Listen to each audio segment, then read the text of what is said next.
Hello everyone. Welcome to today's presentation. I'm excited to share with you a comprehensive overview of our homeopathy training journey. On this first slide, you'll see the progression of our program, starting from the foundational diploma in homeopathy, moving through materia medica, foundations and history, phase 3, and finally reaching case analysis in phase 4, along with clinical practice. Over the next few slides, we'll explore each of these phases in detail, giving you a clear picture of the curriculum and the skills you'll develop. Let's get started. Today, we're going to look at the learning objectives for professional practice, which serve as the foundation for this course overview. As we go through, I want to highlight the key points that will guide our learning journey together. First, we'll explore what you can expect to gain in terms of skills and knowledge, and how these will apply to your professional growth. We'll also connect these objectives to the overall theme of the presentation, emphasizing how each part builds toward a comprehensive understanding of professional practice. By the end, you'll see how these goals align with your development and the broader context of your career path. So, let's dive into the core ideas that will shape your learning experience in this course. As we move into the 18th century, we see a fascinating shift in medical practices. This period marks a time of rapid expansion across Europe and the Americas, where new ideas and approaches began to spread quickly. One of the most notable changes was the rejection of harsh medical treatments, such as bloodletting, which had been a cornerstone of traditional medicine for centuries.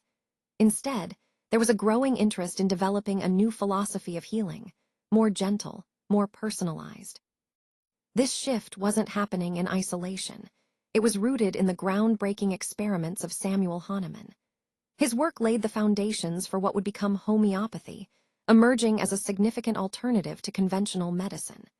So, this slide highlights both the geographical reach of these ideas and their philosophical evolution, setting the stage for how medicine continued to develop in the centuries that followed.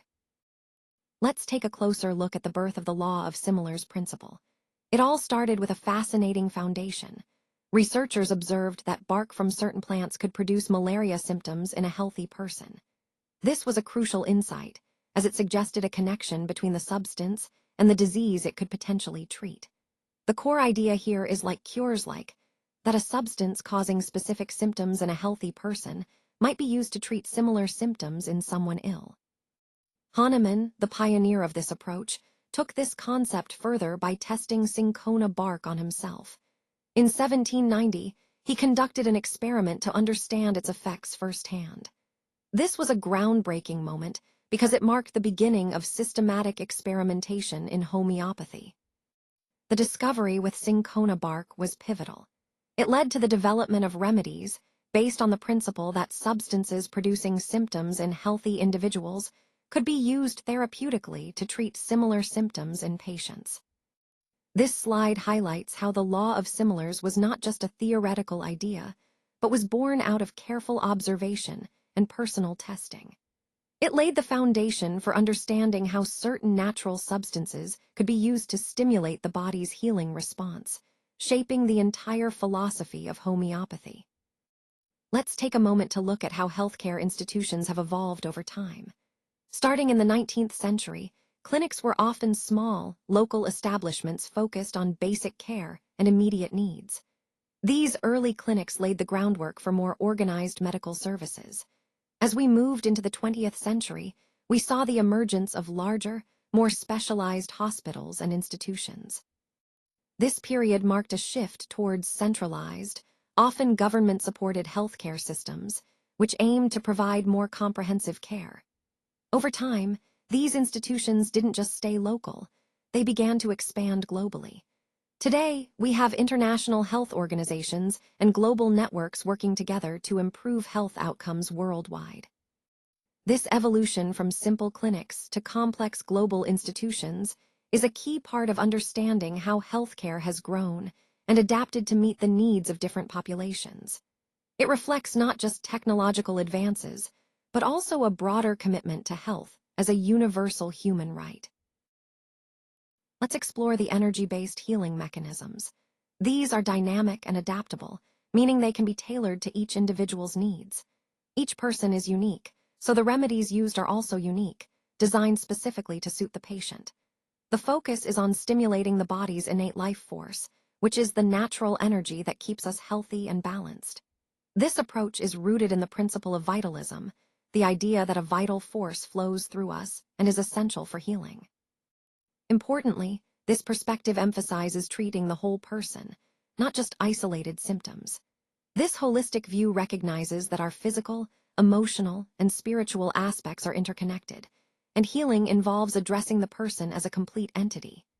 These foundational concepts form the philosophical core of energy-based healing, guiding practitioners to promote overall well-being rather than just targeting specific ailments.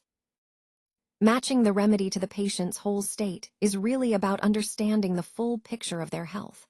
When we talk about totality, we're looking at all the factors, physical, emotional, mental, that make each person unique. This concept has been observed clinically across thousands of remedies, showing us that a holistic approach is essential. Validation is a fascinating part of this process. It's based on the idea that substances which cause certain symptoms in healthy people can actually be used to treat those same symptoms when they appear in a patient. This ties into the law of similars, or similia, which is a foundational principle in homeopathy. The law of similars tells us that like cures like. So, if a substance produces a particular set of symptoms in healthy individuals, it can be used as a remedy to stimulate healing in someone experiencing those symptoms. Putting it all together, this slide emphasizes that selecting the right remedy isn't about just matching isolated symptoms. It's about matching the entire patient's state, considering their whole being, and applying the principle of similars validated through clinical observation. This holistic, validated approach helps us choose remedies that truly align with the patient's unique condition. Let's talk about achieving the maximum therapeutic effect with the minimal amount of substance, which is the core idea behind potentization.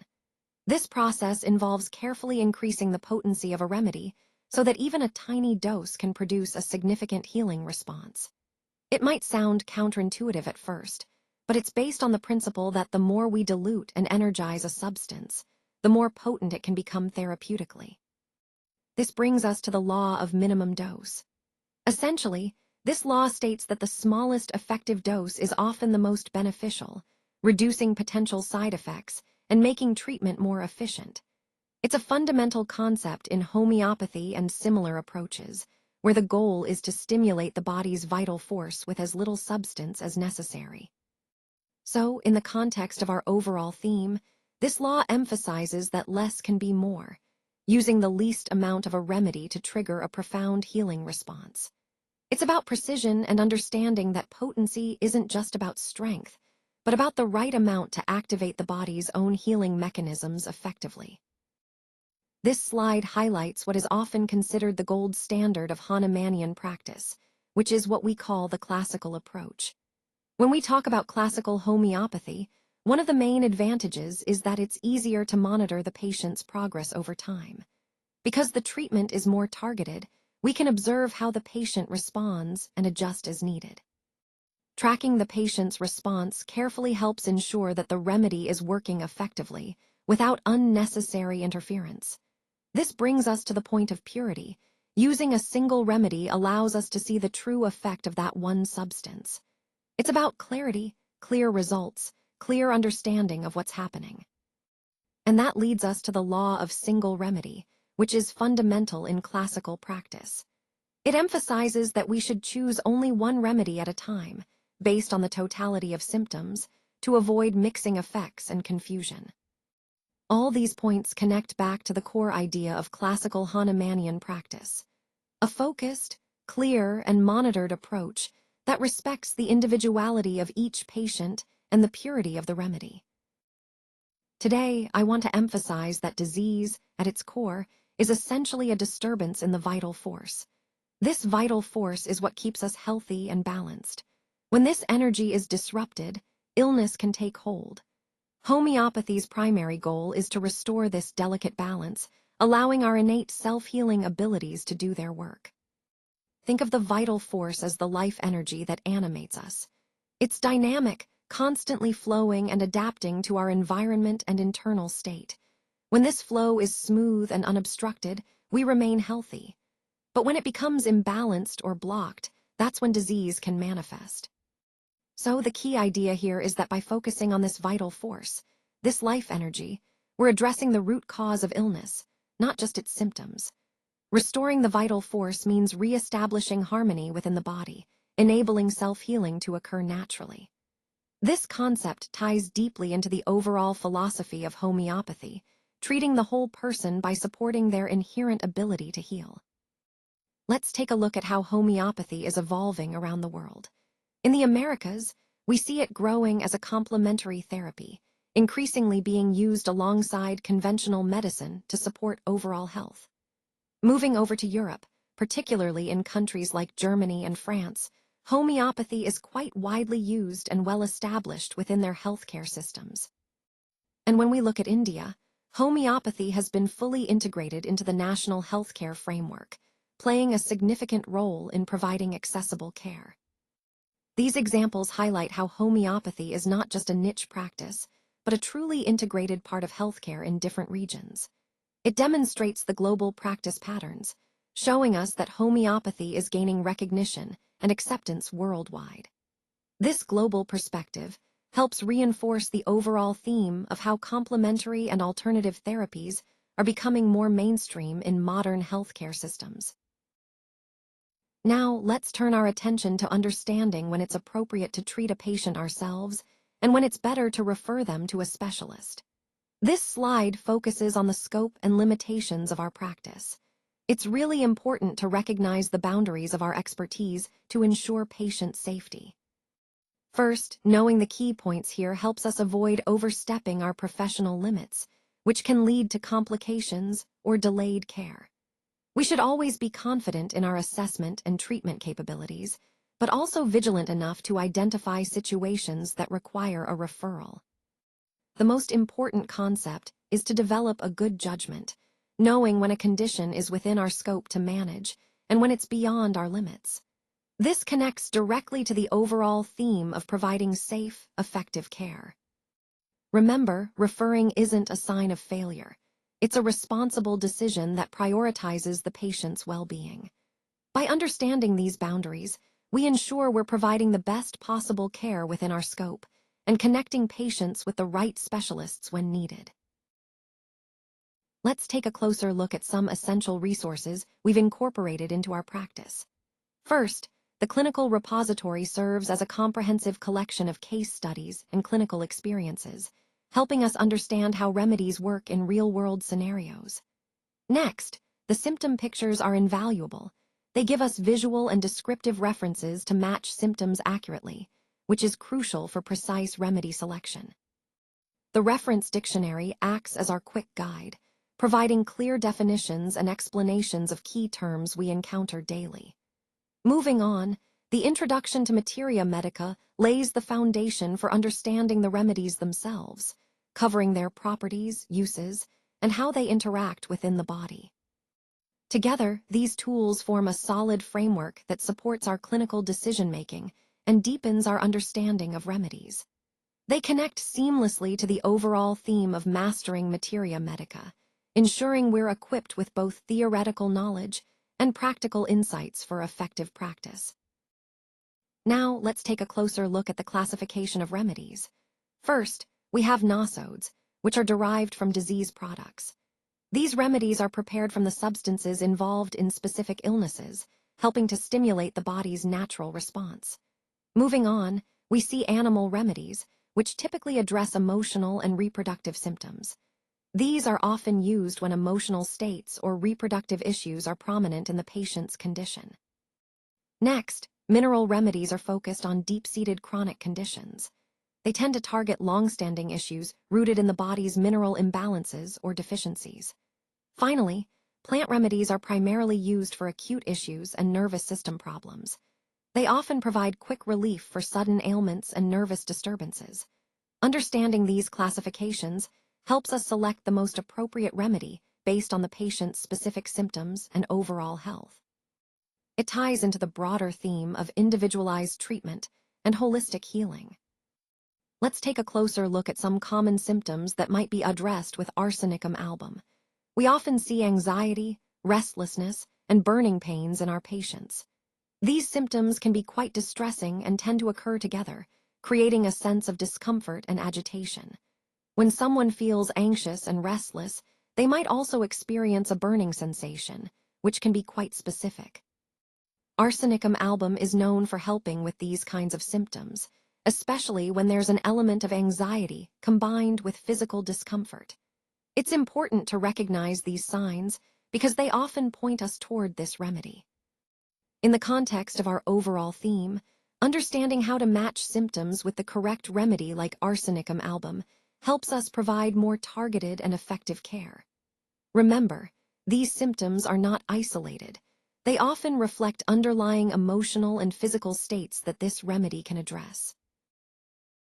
So this slide focuses on a remedy that's indicated for those dealing with irritability, overwork, and digestive issues that often stem from lifestyle excesses. You know, when we push ourselves too hard, skip meals, or don't get enough rest, it can really take a toll on both our mental and physical health. The remedy we're talking about here is called the workaholic remedy, and it's a 30C potency of Nux vomica. Nux vomica is well known in homeopathy for helping with symptoms related to overexertion and stress. It's particularly useful when someone is feeling irritable or restless because of overwork, or suffering from digestive disturbances like indigestion, bloating, or irregular bowel habits caused by stress or lifestyle overload. The key point is that this remedy addresses the root of the issue, lifestyle excesses, by helping restore balance and ease those symptoms. In the context of the overall presentation, it emphasizes how homeopathy can be a gentle but effective support for those experiencing the common strains of a busy, stressful life. It's about supporting the body's natural resilience and helping prevent those burnout symptoms from escalating. Today, we're focusing on addressing the fundamental physiological imbalances that can underlie many health issues, as well as the deep-seated emotional patterns that often influence our overall well-being. By understanding and working with these core aspects, we can promote true healing and balance.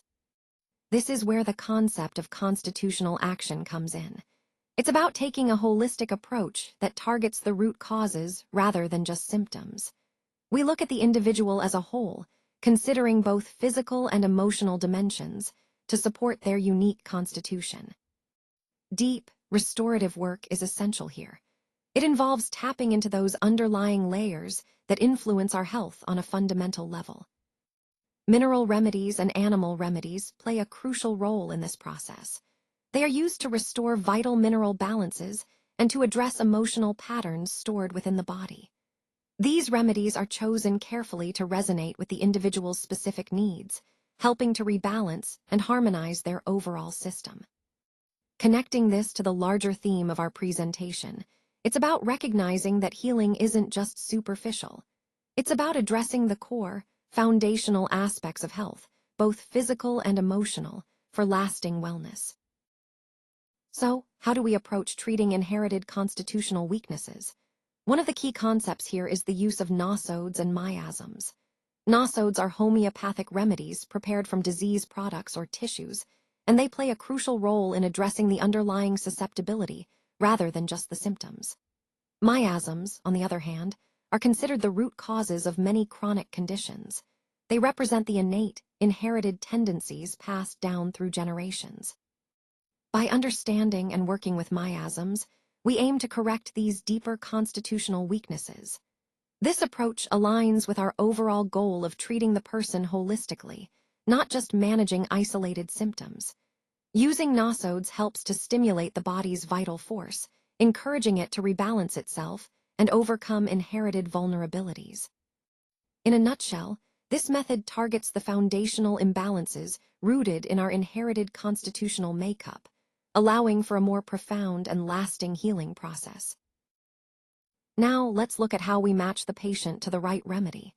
This process hinges on understanding the keynotes, which are the unique and peculiar symptoms that stand out in each case. These distinctive signs help us identify the remedy that best fits the individual. We then use the repertory, which is a systematic index of symptoms, to find remedies associated with those keynotes. It's important to remember that we always consider the totality of the patient's presentation. This includes their physical symptoms, mental state, and emotional condition. By looking at the complete picture, we ensure a more accurate match. All of these elements come together in the remedy selection process. The goal is to find the remedy that best aligns with the totality of the patient's symptoms, guiding us toward the most effective treatment. This approach underscores the importance of a thorough and systematic method in homeopathic prescribing. All right, let's wrap up this section by summarizing the key points and setting clear expectations for what comes next. When we're closing a patient consultation, it's important to ensure we've clarified their symptoms effectively. Using the LOCATES approach helps us organize and understand their experience thoroughly. Probing is essential. By allowing the patient to tell their story in their own words, we gain valuable insights and build trust. Opening the conversation with genuine interest and active listening creates a foundation for rapport. Building that trust is crucial. It encourages patients to share openly and feel heard. Remember, the overall goal is to foster a positive, collaborative relationship with the patient. This approach not only improves the accuracy of our assessment, but also enhances patient satisfaction. So, always keep these steps in mind as part of your patient consultation process. Opening with rapport, probing with questions, clarifying symptoms with LOCATES, and then closing by summarizing and setting expectations. This structured yet flexible approach ensures a comprehensive and empathetic consultation. Let's take a look at some of the physical sensitivities that can really impact our daily lives, such as sleep issues, appetite changes, and sensitivities to weather. These are often interconnected and can fluctuate depending on various factors. Moving on to what's most important on a personal level, our moods, fears, and personality traits. These form the core of our mental and emotional health, and they can influence how we respond to different situations. Now, when we think about symptoms and their hierarchy, it's useful to understand which signs are most pressing or impactful for the individual. Prioritizing symptoms helps us tailor more effective strategies for management and healing. So, in essence, by understanding these physical sensitivities and mental emotional priorities, we can better address the overall well-being of a person, recognizing how intertwined these aspects are and focusing on what truly matters most for their health. Let's take a closer look at secure storage, which is essential for maintaining the integrity and confidentiality of sensitive information. When we talk about symptom matrix, we're referring to a structured way of organizing symptoms to help identify patterns and potential diagnoses more efficiently. Moving on to chronological notes, these are vital because they provide a timeline of events or observations, giving us a clear sequence that can reveal important developments over time. Case recording is another key point. It's all about accurately documenting cases to ensure we have reliable data for analysis and future reference. Altogether, these components form a comprehensive approach to securely managing and analyzing case information, which is crucial for effective decision-making and maintaining trust in our processes. Let's talk about similimum selection, an essential step in our homeopathic process. It involves choosing the remedy that most closely matches the patient's totality of symptoms. To do this effectively, we utilize various repertory tools that help us organize and analyze the symptoms systematically. Remedy comparison is another crucial aspect. By comparing different remedies, we can see which one aligns best with the patient's unique presentation. This comparison helps us narrow down our options and increase our confidence in our choice. Finally, differential diagnosis plays an important role. It helps us distinguish between remedies that might seem similar but have subtle differences. This step ensures that we select the most precise remedy, leading to better outcomes for our patients. All of these tools and steps are interconnected and serve the overall goal of identifying the similimum that will truly resonate with the patient's needs. Now, when it comes to clinical decision-making, it's really about combining several key elements to achieve the best patient outcomes. First, we look at symptom matching, which helps us identify patterns and narrow down potential diagnoses. Then, we incorporate constitutional analysis, considering the patient's overall constitution and individual factors that might influence their response to treatment. And of course, our clinical experience plays a vital role. It's what guides us in making nuanced decisions that are tailored to each person. By integrating these approaches, we create a comprehensive picture that informs our treatment plan. This holistic method ensures we're not just relying on evidence alone, but also on our practical knowledge and understanding of the patient. Speaking of evidence, it provides the scientific foundation for our decisions, ensuring that our choices are grounded in proven data. All of this ties into the principles of prescribing, which guide us to choose the right remedies at the right dosage for the right person, safely and effectively. Ultimately, combining symptom matching, constitutional analysis, clinical experience, evidence, and prescribing principles helps us deliver optimal care, personalized, effective, and based on the best available knowledge. Now, let's take a closer look at deep constitutional work and how potency selection plays a crucial role. When we talk about very high potencies, those over 1 million, we're typically addressing very deep constitutional issues. These are cases where strong, acute, or mental symptoms are present, and the remedy needs to reach into the core of the patient's constitution. On the other hand, high potencies, around 200 C, are usually used for standard acute conditions. They can effectively target more immediate symptoms without penetrating too deeply. Moving down, medium potencies like 30 C are often suited for chronic cases or sensitive patients, where a gentler approach is appropriate. And finally, low potencies, between 6 C and 12 C, are generally used for more superficial conditions or for patients who are particularly sensitive. The key is understanding how to match the potency to the depth of the constitutional work needed, ensuring that we choose the most effective and safe remedy for each individual case. This connects directly to our overall theme of precision in homeopathic treatment. Let's talk about the minimum effective dose principle, focusing on dosage and frequency. The key idea here is that more isn't always better. Often, there's a specific amount and frequency that yields the best results without unnecessary overexertion or risk. It's about finding that sweet spot, using just enough to get the desired effect. This approach helps us avoid overtraining and reduces the chance of injury or burnout. Remember, the goal is to be efficient and smart with our efforts, aligning with the overall theme of optimizing performance and health. So, pay close attention to how much and how often you're doing something, and always aim for that minimal effective dose that drives progress. Ensuring therapeutic integrity and safety is absolutely essential in our practice. When it comes to preparation and dispensing, these steps are critical to maintaining the quality and safety of the treatment. It's important to follow established protocols meticulously to prevent errors and ensure the right medication reaches the right patient. This means double-checking prescriptions, verifying dosages, and maintaining a clean, organized workspace. By doing so, we minimize risks like contamination or incorrect dispensing. Remember, safeguarding the integrity of the medication not only protects our patients, but also upholds the trust they place in us. Connecting this to the overall theme, always prioritize safety and accuracy at every stage. It's about creating a therapeutic environment where safety is woven into every action, ensuring positive outcomes and maintaining confidence in our care. So, how do we effectively track progress and identify any aggravations along the way? Well, it all comes down to monitoring response. This means actively observing how well our strategies are working and catching any issues early on.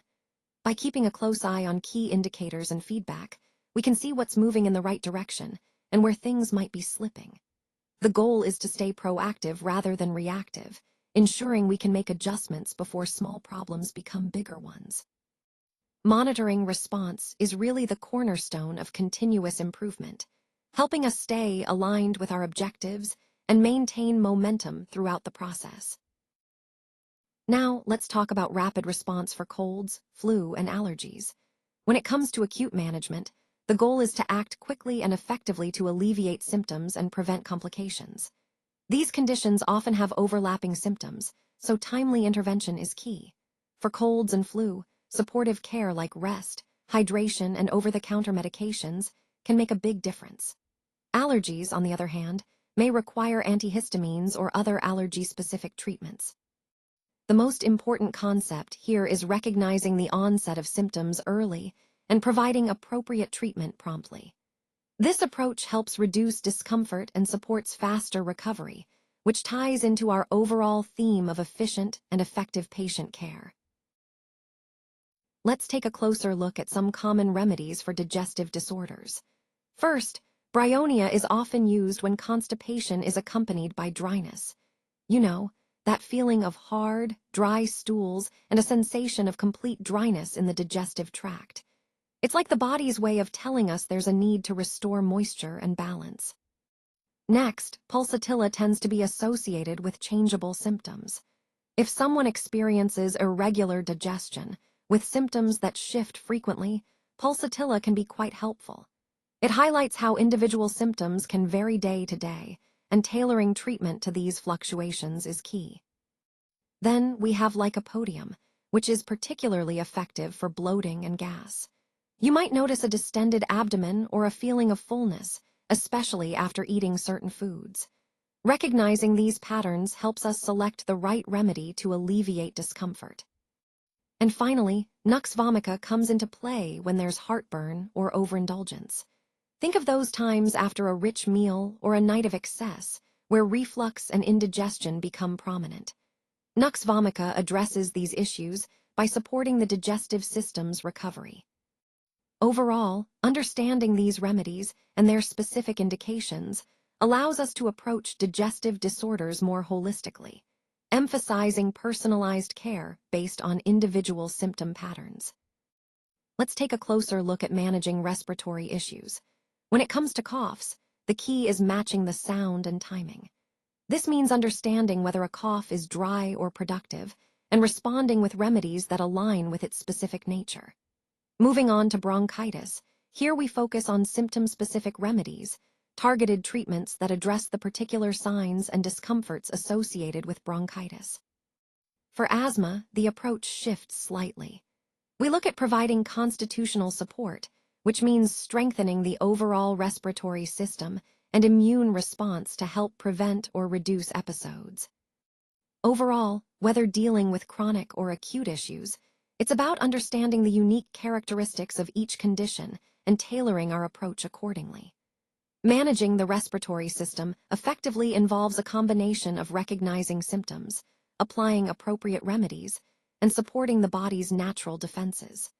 This holistic approach ensures better outcomes and healthier breathing for those affected.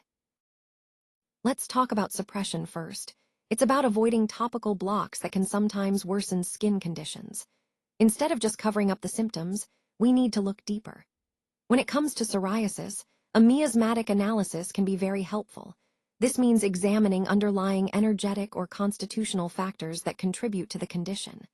For eczema, addressing internal causes such as digestive health, emotional stress, or systemic imbalances is key. Overall, adopting a holistic approach to skin health involves managing the skin condition while understanding and working on these root causes. It's not just about treating the skin surface, but looking at the person as a whole. This integrated perspective can lead to more effective and lasting results. Remember, skin health reflects our internal balance, so our approach should be comprehensive and mindful. Let's take a moment to discuss some of the core principles that guide our approach. Safety protocols and developmental support. Safety is always our top priority, ensuring that every treatment and interaction is secure and trustworthy for both children and their families. Alongside this, we focus heavily on developmental support, which means we tailor our methods to meet each child's unique growth needs, fostering healthy development at every stage. Next, I want to emphasize gentle treatment. This is central to our philosophy, using calm, respectful, and non-invasive techniques that promote comfort and trust. It's about creating a nurturing environment where children feel safe and cared for. Finally, pediatric homeopathy plays a significant role in our practice. Homeopathy offers a gentle, holistic approach to health, aimed at supporting children's natural healing processes. It's particularly suited for young patients because it minimizes side effects and emphasizes overall well-being. Together, these points highlight our commitment to a compassionate, safe, and effective approach to pediatric care, aligning with the broader goal of promoting healthy, happy children through thoughtful, tailored support. Let's talk about improving quality of life in chronic aging. One key aspect is support, which involves closely monitoring how patients interact with conventional drugs. This is especially important because aging bodies can respond differently, and we need to ensure safe and effective treatment. Another important point is polypharmacy, which refers to the use of multiple medications. In older adults, we often need to be cautious and use lower potencies, especially for fragile systems, to minimize adverse effects. Sensitivity is also a critical consideration. Aging systems tend to be more sensitive, so tailoring treatments accordingly can make a big difference. Finally, geriatric applications remind us that all these strategies, support, careful medication management, and sensitivity, are essential for optimizing health outcomes and improving overall quality of life as people age. This holistic approach helps us address the unique needs of our elderly patients. When is it absolutely necessary to rely on conventional diagnosis? Well, first, in situations where referral is needed, such as complex cases that require specialist input. Then, we have emergency sepsis or life-threatening trauma, where rapid identification and intervention are critical, and traditional diagnostic methods are often the most reliable. It's also important to recognize contraindications, conditions or scenarios where certain diagnostic approaches might not be appropriate or safe. And finally, always consider safety considerations. Ensuring patient safety is paramount, so we need to weigh the risks and benefits carefully before proceeding with any diagnostic method. These points highlight the importance of knowing when to switch from newer techniques to conventional diagnosis, especially in urgent or complex cases. It's all about making the right decision at the right time to ensure the best patient outcomes. Let's discuss some key considerations when integrating homeopathy with conventional medicine. First, it's important to maintain open communication with your GPs. Keeping them informed helps ensure coordinated care and safety for the patient. Next, be vigilant for symptom masking. Sometimes, homeopathic remedies can hide underlying issues, making it harder to detect serious problems early on. Monitoring immunosuppressant use is also crucial, especially in patients who are on these medications, as interactions can affect their effectiveness or safety. Now, on the positive side, homeopathy is generally safe to use alongside conventional treatments, but it's always vital to be aware of potential drug interactions. Some remedies might influence how medications work, so staying informed and communicating with healthcare providers helps prevent adverse effects. Overall, integrating these approaches requires careful attention, but with proper management, they can complement each other effectively for the patient's benefit. Let's talk about commercial mixtures and the risk of suppression. When we're dealing with these mixtures, it's important to understand that they often contain complex components, which can make the treatment more challenging. Now, complexes can be classified into three main types: classical, individualized, and precise. Each of these has its own approach and level of customization, depending on the patient's needs. When considering treatment options, we often compare a single remedy to combination therapies. A single remedy can be effective in some cases, but sometimes a combination might be necessary to address the full spectrum of symptoms or underlying issues. However, we have to be cautious, because using multiple remedies or complex mixtures might increase the risk of suppression, which is something we want to avoid. Overall, the goal is to choose the most appropriate approach, whether a single remedy or a combination, based on a thorough assessment, always aiming for the most natural and least suppressive option available. This connects to our broader theme of personalized and careful treatment planning. Now, let's move on to the long-term progress assessment. This is a crucial part of the healing process, where we review how the patient is responding over time. It's important to give the remedy enough time to act, so patience is key here. We need to wait and observe how the symptoms evolve before making any further decisions. During this period, it's also essential to choose the core similimum, the remedy that best matches the patient's overall pattern. This selection process is about honing in on the most fitting remedy that addresses the underlying tendencies rather than just surface symptoms. Next, we dive deeper into the patient's life patterns, looking at their habits, emotional responses, and constitutional traits. This analysis helps us understand what truly drives their health issues and guides us toward the most effective constitutional treatment. Ultimately, the goal is to tailor the treatment to the individual's constitution, ensuring a more personalized and sustainable healing journey. This long-term assessment allows us to refine our approach and support the patient's progress in a thoughtful, informed way. Understanding inherited predispositions to disease is a fascinating area that really highlights how our health can be influenced by factors passed down through generations. One of the historical theories that has tried to explain this is the miasms theory.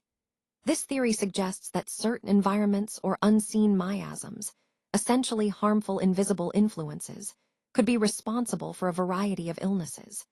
It was a way to think about disease origins before germ theory was fully developed.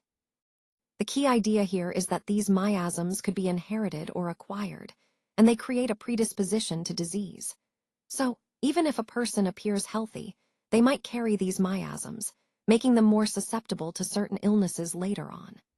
This concept connects to our overall theme of understanding how inherited factors influence health, emphasizing that our genetic and environmental history plays a crucial role in disease susceptibility.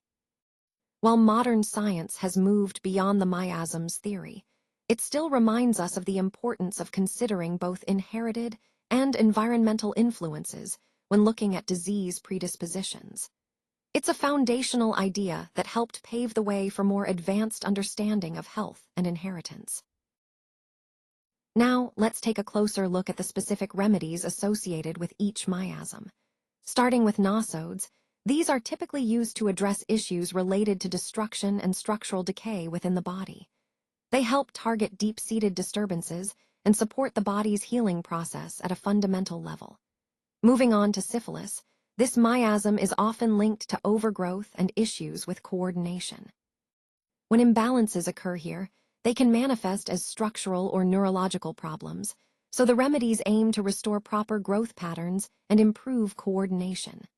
Next, we have psychosis, which is characterized by hypersensitivity and functional issues. Remedies for psychosis help modulate excessive reactions and support proper functional responses in the body. Finally, psora, the foundational miasm, underpins many of these conditions and often requires remedies that address long-standing, underlying health tendencies. Understanding these specific remedies in relation to each miasm really helps us tailor our approach and target what's going on at a deeper level. Let's talk about returning to constitutional health. First, we focus on restoring the overall balance within the patient. This involves using nosodes, which are remedies that help remove blocks. These blocks can be physical, emotional, or energetic that prevent healing. Next, we aim to clear symptoms by addressing them in the order they appear. This step ensures we're working with the most pressing issues first, allowing the body's natural intelligence to guide us. Then, we layer our approach by recognizing the dominant miasm, the underlying constitutional pattern or predisposition that influences the patient's health. Identifying this helps us tailor our treatment more precisely. Finally, miasmatic prescribing is about selecting remedies that target these fundamental patterns. It's about understanding the root cause, not just the surface symptoms, to promote true healing.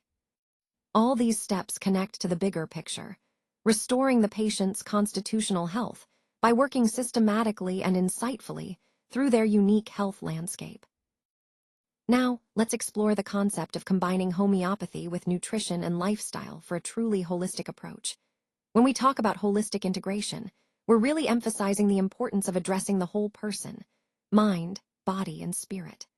Homeopathy offers individualized, gentle remedies that support the body's natural healing processes. But to maximize these benefits, it's crucial to also consider nutrition and lifestyle choices, which influence overall health and well-being. By integrating these elements, we create a more comprehensive strategy that not only treats symptoms, but also promotes long-term health. This approach recognizes that no single treatment works in isolation. Instead, it's the synergy between homeopathy, proper nutrition, and healthy habits that leads to sustainable wellness. So, the key takeaway here is that holistic integration is about blending these modalities thoughtfully, tailoring each to the individual's unique needs, and embracing a broader view of health that aligns with the overall theme of personalized, natural care. Let's take a moment to consider the legal scope of practice. This is about understanding the boundaries of what we're authorized to do within our profession, ensuring we stay compliant with laws and regulations. It's essential because it helps us protect both ourselves and our patients. Next, continuous education plays a critical role in maintaining our competence. The healthcare field is always evolving, so staying current with new knowledge, skills, and best practices is key to providing the best care possible. Informed consent is another cornerstone. It's about making sure our patients fully understand their treatment options, the risks, benefits, and alternatives, so they can make educated decisions about their care. Respecting patient autonomy is fundamental here. Patient confidentiality is also vital.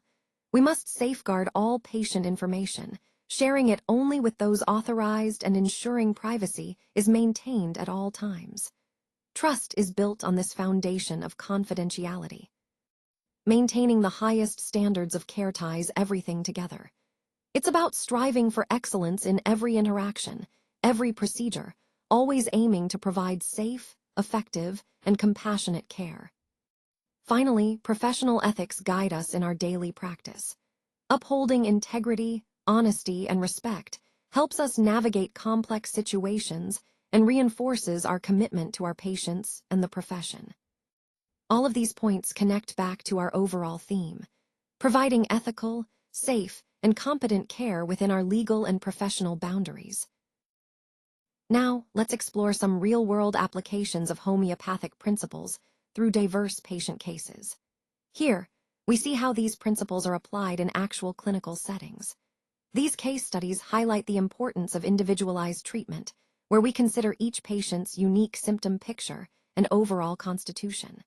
By observing how homeopathy works in different scenarios, we can better understand its potential to complement conventional medicine. These examples also reinforce the central theme of our presentation, that homeopathy offers a personalized, holistic approach that can adapt to a wide range of health issues. Overall, these case studies serve as practical demonstrations of the principles we've discussed and underscore the versatility of homeopathy in real-life practice. Establishing a successful homeopathic practice is the culmination of the journey we've discussed so far. When it comes to career development, it's really about building a reputation, honing your skills, and creating a sustainable business. First, focus on continual learning, staying updated with the latest research and refining your techniques. This not only enhances your expertise, but also boosts your credibility with clients. Next, develop strong communication skills. Being able to clearly explain your approach and listen empathetically helps foster trust and loyalty. Remember, a successful practice is built on relationships as much as on knowledge. Networking is also crucial. Connect with other practitioners, attend conferences, and participate in community events. These relationships can lead to referrals and collaborations that grow your practice. Lastly, consider the business side of things, marketing, managing finances, and creating a welcoming environment. A well-rounded approach ensures your practice is not just successful, but also fulfilling. Overall, career development in homeopathy is about continuous growth, building trust, and creating a practice that makes a real difference in people's lives.